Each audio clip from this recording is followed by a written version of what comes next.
नमस्कार, स्वागत है आपका जनसत्ता में। मैं हूं विभावरी दीक्षित, लेकर आई हूं आपके लिए इस वक्त की ताजा खबरें। प्रधानमंत्री नरेंद्र मोदी अपनी यूरोप यात्रा पर हैं और दौरे के पहले दिन वो जर्मन चांसलर ओलाफ शॉल्ज से मिले।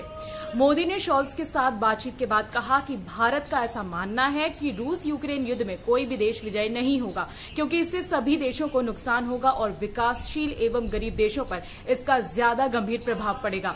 इसके साथ ही भारत और जर्मन ने हरित हाइड्रोजन पर कार्यबल बनाने की सहमति जताई है। दोनों देशों ने इस बारे में संयुक्त घोषणा पर हस्ताक्षर किए हैं और मोदी ने आत्मनिर्भर भारत अभियान में जर्मनी को भी भागीदारी के लिए आमंत्रित किया है।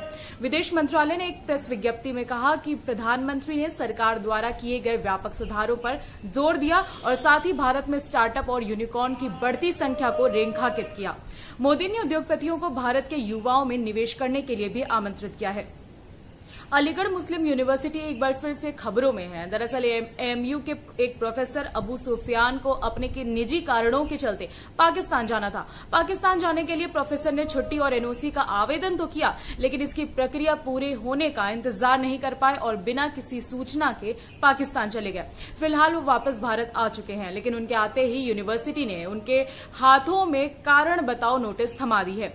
एएमयू के नियमों के मुताबिक अगर कोई भी देश के बाहर जा रहा है तो उसके लिए एनओसी निकलवाना अनिवार्य है। चुनाव आयोग ने झारखंड के मुख्यमंत्री हेमंत सोरेन को नोटिस भेजा है। आयोग ने उनसे ये बताने के लिए कहा है कि उनके पक्ष में खनन पट्टा जारी करने के मामले में उनके खिलाफ कार्यवाही क्यों नहीं की जानी चाहिए। चुनाव आयोग ने कहा कि ये प्रथम दृष्टया लोक जनप्रतिनिधित्व अधिनियम की धारा 9A का उल्लंघन है, जो सरकारी अनुबंधों के लिए आयोग से संबंधित है। सोरेन खनन विभाग के मंत्री भी हैं। वो अपने ही नाम पर खनन पट्टा जारी करने को लेकर घेरे में हैं।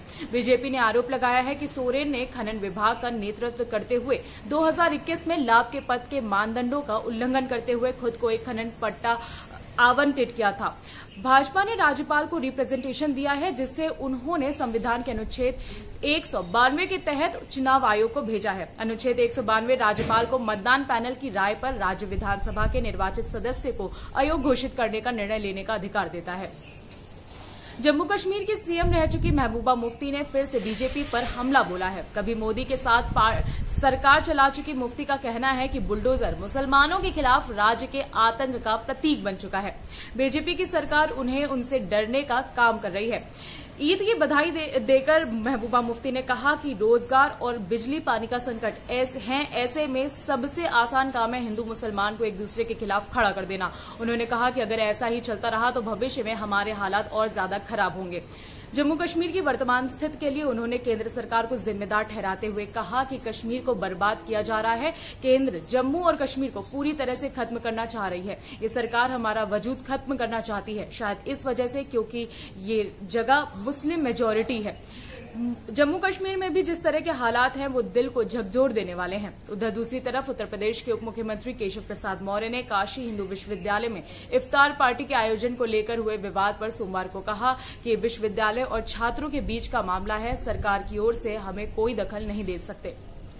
अभी के लिए बस इतना ही। बाकी देश दुनिया से जुड़ी हर अपडेट के लिए बने रहिए जनसत्ता के साथ। धन्यवाद।